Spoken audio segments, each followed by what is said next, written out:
Hello friends, आज से मैं आप सभी के लिए बीएससी फर्स्ट ईयर बॉटनी के फर्स्ट पेपर से एक नया टॉपिक स्टार्ट करने जा रहा हूं और हमारा आज का टॉपिक है बैक्टीरिया। आज के इस वीडियो में हम बात करेंगे structure of typical bacterial cell. तो ये हमारा वीडियो हिंदी और इंग्लिश दोनों में है, तो हमारे जो भी स्टूडेंट है जो हिंदी माध्यम से है या फिर इंग्लिश माध्यम से है उनके लिए बहुत ही बेनिफिशियल है। वीडियो में जितने भी टॉपिक रहेंगे वो इंग्लिश में होंगे, मैं आपको उसको हिंदी में समझाऊँगा। तो आइए सबसे पहले हम बात करते हैं what is bacteria. Bacteria is single cell prokaryotic. तो जो बैक्टीरिया होता है हम सभी जानते हैं एक कोष की प्रोकैरियोटिक होता है, और हम सभी जानते हैं जो प्रोकैरियोटिक सेल होते हैं उनमें न्यूक्लियस और न्यूक्लियर मेम्ब्रेन अब्सेंट होते हैं। So the place of nucleus nucleoid are found. तो इनमें न्यूक्लियस और न्यूक्लियर मेम्ब्रेन अब्सेंट होते हैं, तो इनमें जो न्यूक्लियस लाइक स्ट्रक्चर पाया जाता है उसे हम बोलते हैं न्यूक्लियोइड। तो न्यूक्लियोइड क्या होता है आगे जब मैं आपको डिटेल में पढ़ाऊंगा तो वहाँ पर इसके बारे में हम डिस्कशन करेंगे। They have very few cell organelles. तो इनमें जो होता है बहुत कम सेल ऑर्गेनेल्स पाया जाता है, या फिर हम कह सकते हैं कि लगभग इनमें सेल ऑर्गेनेल्स नहीं होते। अब सेल ऑर्गेनेल्स के रूप में इनमें सिर्फ पाया जाता है जनरली राइबोसोम और कुछ रिजर्व फूड मटेरियल होते हैं। They have cell wall, cell membrane, ribosome and cytoplasm and also a circular chromosome and plasmid. इसके अलावा इनमें देखा जाए तो वेल डेवलप्ड सेल वॉल होते हैं, सेल मेम्ब्रेन होता है, राइबोसोम होता है, साइटोप्लाज्म होता है, और इनका जो क्रोमोसोम होता है वो सर्कुलर होता है यानी कि वृत्ताकार होता है। और इसके अलावा इनके पास पाया जाता है एक स्पेशल डीएनए जिसे हम बोलते हैं प्लाज्मिड। तो इन सभी टॉपिक के बारे में आगे हम डिटेल में जानेंगे। तो आइए सबसे पहले हम देखते हैं कि इनके स्ट्रक्चर को किस पार्ट में कैसे डिवाइड किया गया है, और इसके अलावा जितने भी टॉपिक रहेंगे मैं हेडिंग वाइज आपको समझाऊंगा। तो आइए मैं पहले आपको फ्लो चार्ट के थ्रू समझाता हूं कि इनके जो स्ट्रक्चर है कैसे डिवाइड किया गया है। A bacterial cell shows various part and these parts have specific structure and function. तो जो बैक्टीरियल सेल है इसमें अलग अलग पार्ट दिखाई देते हैं, और जितने भी पार्ट होते हैं वो एक स्पेसिफिक स्ट्रक्चर और फंक्शन रखते हैं। Some structure are present in the particular species and hence that structure are characteristic feature of that species. तो कुछ जो स्ट्रक्चर होते हैं वो पर्टिकुलर स्पीसीज में ही पाए जाते हैं, इसलिए वो उस स्पीसीज के कैरेक्टरिस्टिक फीचर कहलाते हैं। तो आइए देखते हैं कि ये अलग अलग पार्ट कौन कौन से हैं, और इन सभी पार्ट को हम आगे वीडियो में हेडिंग वाइज पढ़ेंगे। तो सबसे फर्स्ट पार्ट है सेल वॉल, सेकेंड है सेल मेम्ब्रेन, थर्ड है मिसोसोम, फोर्थ है कैप्सूल, फिफ्थ है फ्लैजला, सिक्स है पिली, सेवन है न्यूक्लियर मटेरियल, एंड लास्ट में हम बात करेंगे राइबोसोम के बारे में। तो इन सभी टॉपिक के बारे में आइए हम हेडिंग वाइज पढ़ते हैं। तो इन सभी टॉपिक को डिस्कस करने से पहले आइए हम बैक्टीरिया के डायग्राम को देखते हैं, ताकि आपको ईजिली समझ में आए कि इनमें कौन कौन से पार्ट कहाँ कहाँ पर पाए जाते हैं। So first of all bacteria contain the outer most layer is called capsule. तो बैक्टीरिया के सबसे बाहरी ओर लेयर पाई जाती है, यानी कि सेल वॉल के सबसे बाहरी ओर एक लेयर पाई जाती है जिसको हम बोलते हैं कैप्सूल। तो जिन बैक्टीरिया में कैप्सूल पाया जाता है उसको हम बोलते हैं कैप्सुलेटेड बैक्टीरिया, और जिन बैक्टीरिया में कैप्सूल नहीं पाया जाता है उसे हम बोलते हैं नॉन कैप्सुलेटेड बैक्टीरिया। तो कैप्सूल जो ऐसा स्ट्रक्चर है वो बैक्टीरिया में पाया भी जा सकता है और नहीं भी पाया जा सकता है। जिनमें पाया जाएगा उसको हम बोलेंगे कैप्सुलेटेड बैक्टीरिया, और जिनमें नहीं पाया जाएगा उन्हें हम बोलेंगे non capsulated bacteria. So the surface of capsule there are hair like thin structure are found on the whole surface of capsule. These hair like structure is called as pili, as well as a tail like structure is found at the bottom of bacteria is called flagella. तो bacteria के capsule के चारों ओर thin hair like structure पाया जाता है जिसे हम बोलते हैं पिली, और इसके अलावा एक बड़ी संरचना पाई जाती है जिसे हम बोलते हैं flagella. Below the capsule cell wall are found. It is the protective covering of non capsulated bacteria. तो जिन बैक्टीरिया में कैप्सूल नहीं पाया जाता यानी कि नॉन कैप्सुलेटेड बैक्टीरिया में सेल वॉल जो होता है प्रोटेक्टिंग लेयर का काम करता है। Below the cell wall cytoplasmic membrane are found which hold the cytoplasm. तो सेल वॉल के नीचे पाया जाता है साइटोप्लाज्मिक मेम्ब्रेन जो कि साइटोप्लाज्म को रोके रखता है। And all the internal structure और internal part emerged in cytoplasm. तो बैक्टीरियल सेल के जितने भी इंटरनल पार्ट होते हैं वो साइटोप्लाज्म के अंदर पाए जाते हैं। So the cytoplasm contain nucleoid, ribosome, plasmid and other structure। तो साइटोप्लाज्म में न्यूक्लियोइड, राइबोसोम, प्लाज्मिड ये सभी संरचनाएं पाई जाती हैं। तो ये तो बात हुई इसके स्ट्रक्चर की। तो आइए हम वन बाय वन हर एक स्ट्रक्चर को हेडिंग वाइज डिस्कस करते हैं। तो यदि हम डिटेल में बैक्टीरियल सेल स्ट्रक्चर को पढ़ें तो bacterial cell is made up of various internal as well as external anatomical structure. तो जो बैक्टीरियल सेल है इसके हम जितने भी पार्ट है, मतलब इनके जो स्ट्रक्चर के पार्ट है, इन्हें दो पार्ट में डिवाइड कर सकते हैं। फर्स्ट है इंटरनल स्ट्रक्चर और सेकंड है एक्सटर्नल स्ट्रक्चर। तो इंटरनल स्ट्रक्चर में हम cell membrane, cytoplasm, nuclear region, ribosome, reserve food material, vacuole इन सभी के बारे में पढ़ेंगे। और एक्सटर्नल स्ट्रक्चर में हम कैप्सूल, फ्लैजेला और पीली के बारे में जानेंगे। तो आइए सबसे पहले हम बात करते हैं सेल वॉल की। The cell wall is the outer covering of bacterial cell in absence of capsule. तो जिन बैक्टीरिया में कैप्सूल नहीं पाया जाता उन बैक्टीरिया में जो सेल वॉल होता है आउटर कवरिंग यानी कि बाहरी कवरिंग के रूप में कार्य करता है। सेकंड पॉइंट है the cell wall is rigid in nature which impart a proper shape to bacteria. तो इनकी जो सेल वॉल होती है वो कठोर होती है और एक प्रकार से ये बैक्टीरिया को शेप देती है। तो अगर हम शेप के अकॉर्डिंग देखें बैक्टीरिया तो आगे आने वाले पार्ट में आपको बताऊंगा कि ये मेनली 3 प्रकार के शेप के होते हैं, कॉकस, बैसिलस और स्पाइरल। थर्ड पॉइंट है cell wall enclose all internal part of the cell. तो जो सेल वॉल होता है जो भी बैक्टीरिया के अंदर पाए जाने वाले इंटरनल पार्ट होते हैं उन्हें अपने अंदर क्लोज रखता है। On the basis of typical structure, composition and gram staining, the bacterial cell are classified into। तो यदि हम इनके सेल वॉल के स्ट्रक्चर, इनके कंपोजिशन और ग्राम स्टेनिंग टेक्निक को देखें तो इसके आधार पर बैक्टीरियल सेल को 2 पार्ट में डिवाइड किया गया है। फर्स्ट है ग्राम पॉजिटिव बैक्टीरियल सेल और सेकंड है ग्राम निगेटिव बैक्टीरियल सेल। तो यहाँ पर मैं आपको समझा दूँ कि जो बैक्टीरिया का सेल वॉल है वो अलग अलग कंपोजिशन, अलग अलग कैरेक्टर का पाया जाता है और इस कैरेक्टर के अकॉर्डिंग जो बैक्टीरिया है इन्हें 2 कैटेगरी में डिवाइड किया गया है। पहला है ग्राम पॉजिटिव और दूसरा है ग्राम निगेटिव। तो आइए देखते हैं कि ग्राम पॉजिटिव और ग्राम निगेटिव बैक्टीरिया क्या है और इनके क्या कैरेक्टर है। First of all starting by this name. तो सबसे पहले हम बात करते हैं कि क्यों बैक्टीरिया का नाम ग्राम पॉजिटिव और ग्राम निगेटिव पड़ा। तो एक डेनिश बैक्टीरियोलॉजिस्ट थे हैंस क्रिस्टियन ग्राम। उन्होंने एक स्टेनिंग टेक्निक यूज़ की, यानी कि उन्होंने एक स्टेन यूज़ किया क्रिस्टल वायलेट, जिसके थ्रू उन्होंने बैक्टीरिया को स्टेन किया या फिर हम कह सकते हैं उसको कलर किया। तो स्टेन करने के बाद उन्होंने उसके ऊपर अल्कोहल से ट्रीट किया, यानी कि उसको अल्कोहल से वॉश किया। तो जो बैक्टीरिया क्रिस्टल वायलेट कलर को रिटेन किए रहे, यानी कि जब बैक्टीरिया को वॉश किया गया अल्कोहल से, तो जिन बैक्टीरिया ने क्रिस्टल वायलेट कलर को रखा रहा, क्रिस्टल वायलेट का कलर नहीं गया, उन्हें हम बोलते हैं ग्राम पॉजिटिव बैक्टीरिया। और जिन बैक्टीरिया का क्रिस्टल वायलेट कलर डिसअपियर हो गया, गायब हो गया, ऐसे बैक्टीरिया को हम बोलते हैं ग्राम निगेटिव बैक्टीरिया। तो आपको पता चल गया होगा कि क्यों इन्हें हम ग्राम पॉजिटिव या फिर ग्राम निगेटिव बैक्टीरिया कहते हैं। ये तो बात हुई पहले डिफरेंस की।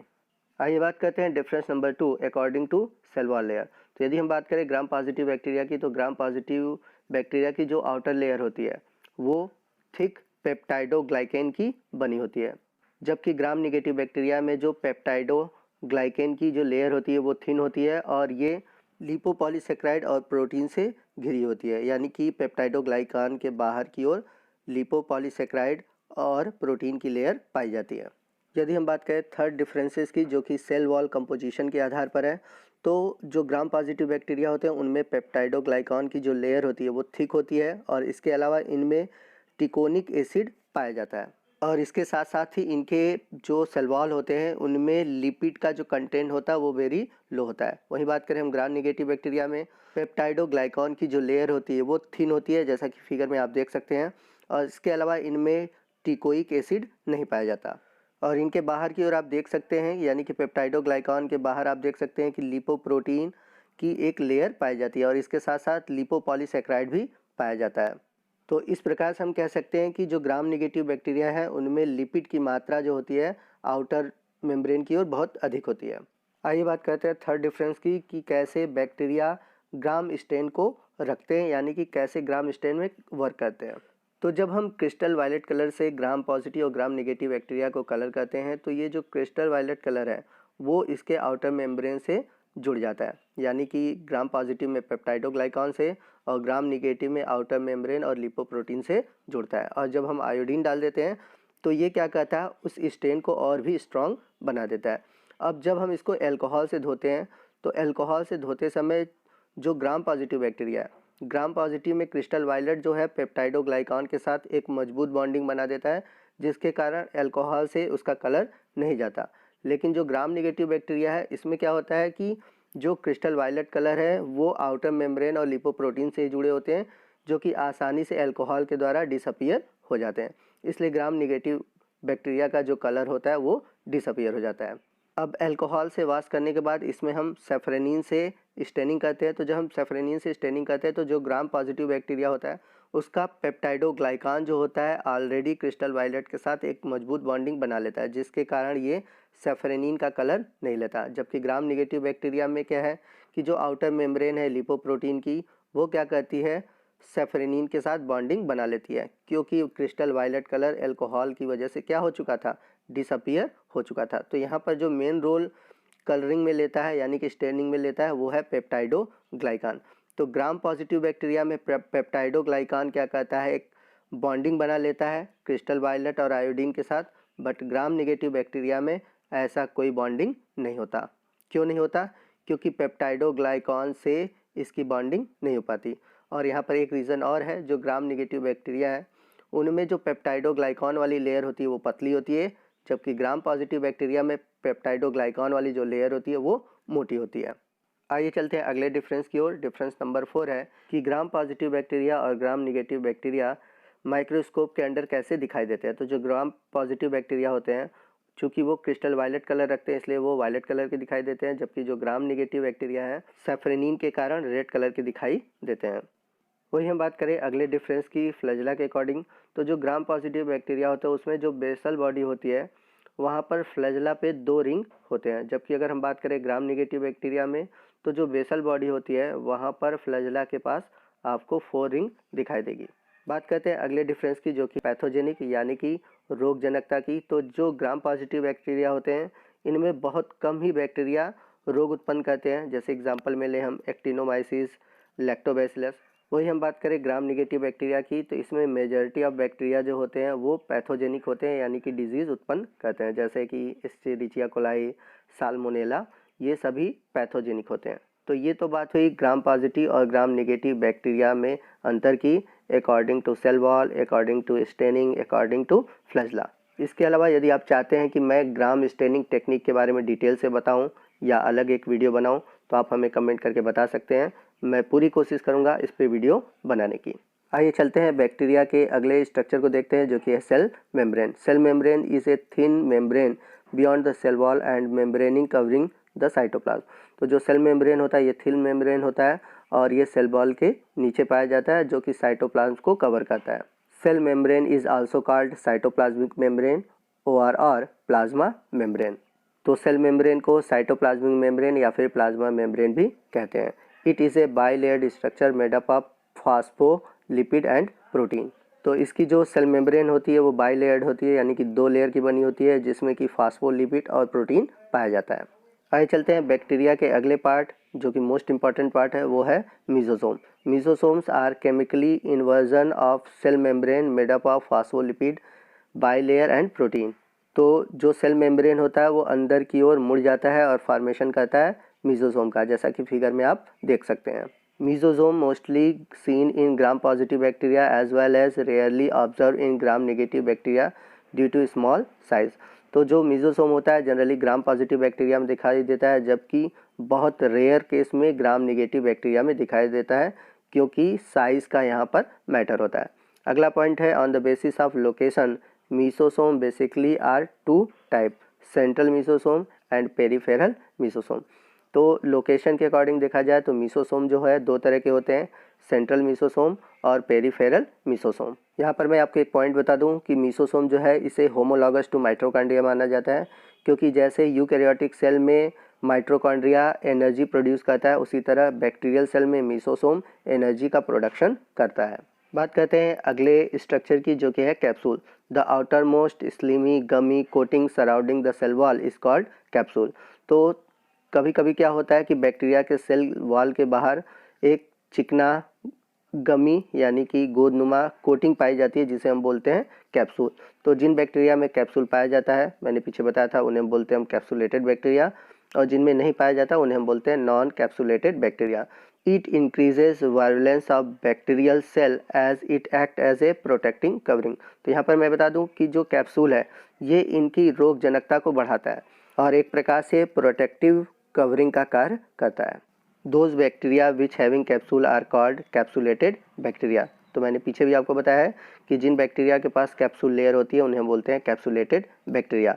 On the basis of thickness capsule are two types, they are macro capsule and micro capsule. बढ़ते हैं बैक्टीरिया के अगले स्ट्रक्चर की ओर, जो कि है flagella. Flagella is one of the important locomotory organs. Micro organism containing flagella are called as flagellated micro organism. तो यहाँ पे मैं बता दूँ कि जिन माइक्रो ऑर्गेनिज्म, जैसे कि बैक्टीरिया की ही बात करें, तो जिनमें फ्लैजेला पाई जाती है, एक तरह से वो लोकोमोटरी यानी कि उनके गमन में मदद करता है, और ऐसे माइक्रो ऑर्गेनिज्म को या फिर हम ऐसे बैक्टीरिया को हम बोलते हैं फ्लैजिलेटेड बैक्टीरिया। तो जिनमें फ्लैजेला पाई जाएगी उन्हें हम बोलेंगे फ्लैजिलेटेड बैक्टीरिया। वही हम बात करें इनके डायमीटर की, तो इनका जो डायमीटर होता है 10 to 12 nm होता है। वही हम बात करें इनके लेंथ की, तो ये 20 माइक्रॉन टू 200 माइक्रॉन का होता है। On the basis of arrangement flagella are differentiated as monotrichous, lophotrichous, amphitrichous and peritrichous. तो फ्लैजेला के अरेंजमेंट के अनुसार बैक्टीरिया को मोनोट्राइकस, लोफोट्राइकस, एम्फीट्राइकस और पेरीट्राइकस में डिवाइड किया गया है। तो ये सभी टर्म क्या है, तो जब मैं आपको टाइप्स ऑफ बैक्टीरिया या फिर क्लासिफिकेशन ऑफ बैक्टीरिया पढ़ाऊंगा तो उस टॉपिक में मैं इस पे डिस्कशन करूंगा। तो इसके लिए हम लोग अलग वीडियो देखेंगे और इस टॉपिक से भी क्वेश्चन पूछे जाते हैं, तो मोस्ट इंपॉर्टेंट टॉपिक है।